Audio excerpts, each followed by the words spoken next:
Buddhism, Dhamma, it isn't about sitting in a meditation retreat all alone, peacefully, quietly, developing wisdom.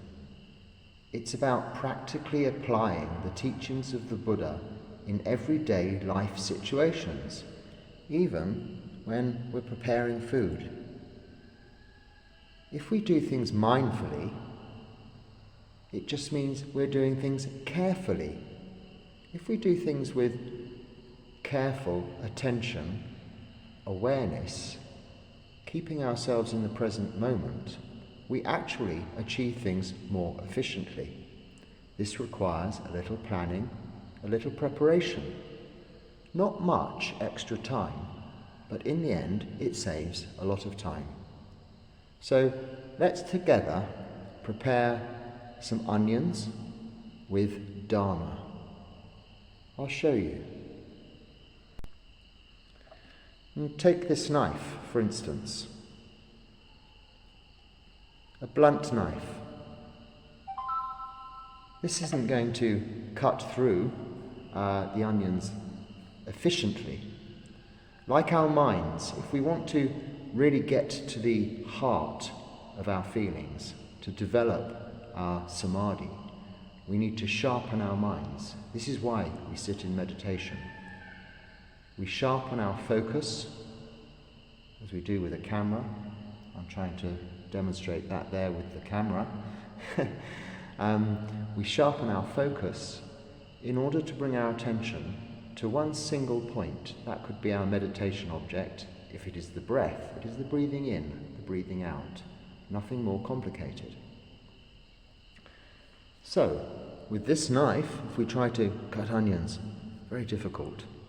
With our minds, if we're thinking about the future, if we're thinking about the past, very difficult. So we use a meditation object like the breath to bring our attention to a single point.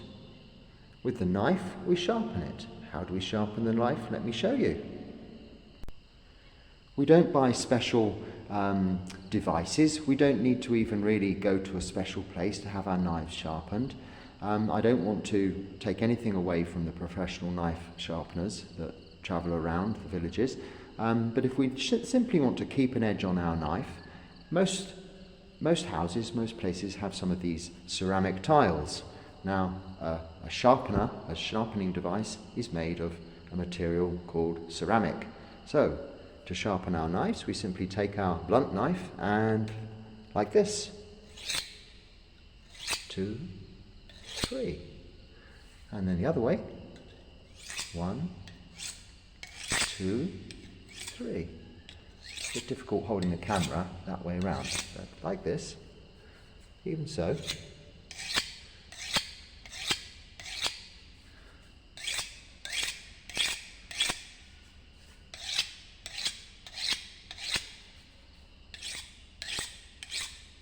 This was a very blunt knife, so it's not now. It was a very blunt knife, so I had to do it a few times. But if it's already got an edge, just a couple of swipes along the ceramic tile like that will bring a very sharp edge to it. So now, with our sharp knife, we will prepare these onions in a planned and methodic, mindful, in other words, careful way, which will also, even though I'm taking time to talk about this, be a very fast way of achieving a simple result. This is the Dhamma. Let me show you.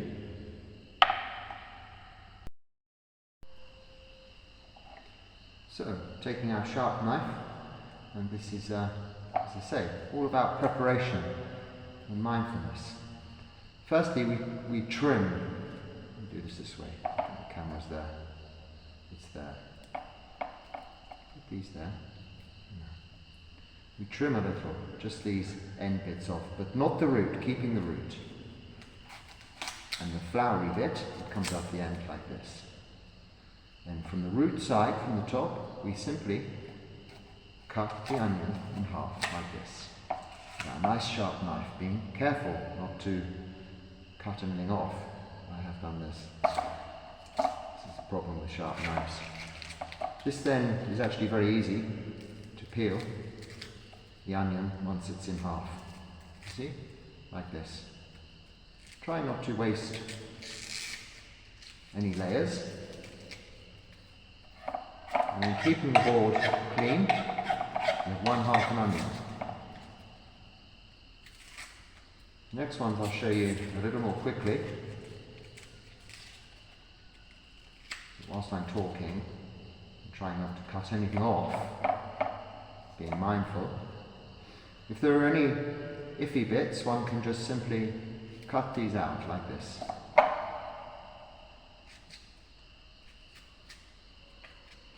Like this.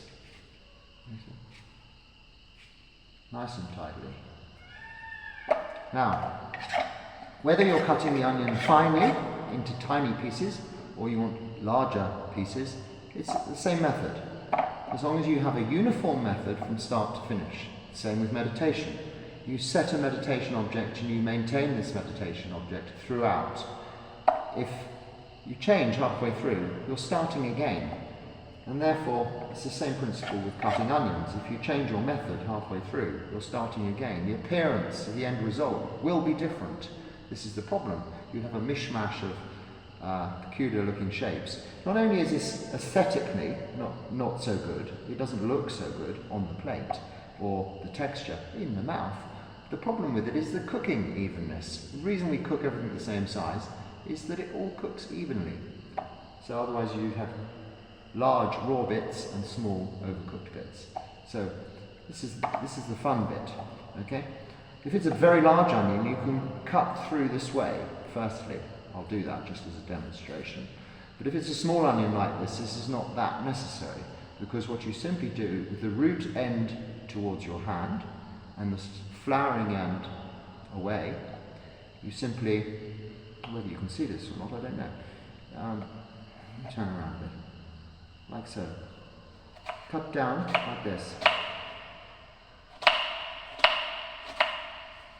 Don't worry about those little bits that are going out there, that's because I cut across.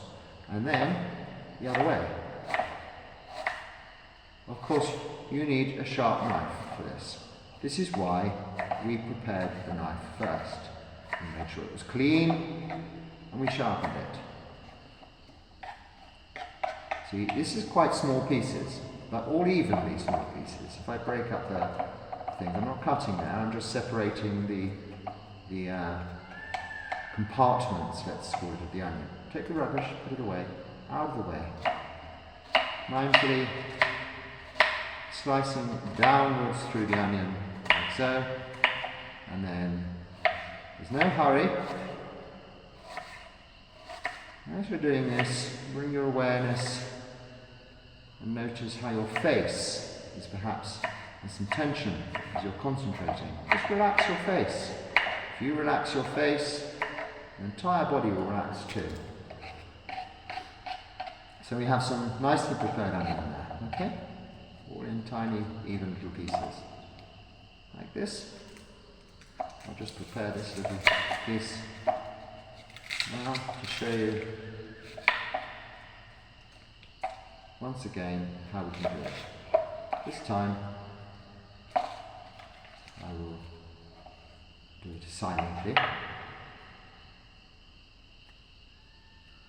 Whatever method you use, he says silently and starts talking straight away. Whatever method you use, as long as it's consistently the same method, it shouldn't really matter. Obviously, if there's a method that doesn't work efficiently, change and stick with that. But not halfway through the onion or halfway through the meditation. See it through to the end. This is how we establish what works and what doesn't work. And this is the Dhamma. This is the practice. This is what the Buddha taught us. A simple method to achieve results. The results are freedom from suffering. This is if you meditate, and you meditate successfully, you can free yourself from suffering in this lifetime. Not by cutting onions necessarily, but using those same principles. So, not so much trimming necessary in this case, but we can just slice like this. And like that. Now when the people come today to cook the food, they're going to wonder, hey, why is there onions all cut already all over the place? Well, to some extent, this will remain a mystery, because I probably won't get round to telling them. But it's 4 o'clock in the morning here, and I felt like sharing some Dhamma. And I think it's useful to share practical Dhamma like this. How to sharpen a knife and how to cut an onion easily with the use of the Buddha's teachings. That is not to undermine, to domesticity anything about the Dhamma, the Buddha, Dhamma, Sangha. This is held in the highest esteem and respect. But it is about practical, everyday issues. And we eat every day. We eat onions every day. So know how to cut them effectively, efficiently, whilst giving a Dhamma talk, whilst propping your camera or your phone in a bunch of bananas in order for it to film this part, and really with little preparation other than a sharp knife and the method, the technique, the meditation object, if you like, in this case an onion. Namo Buddhaya.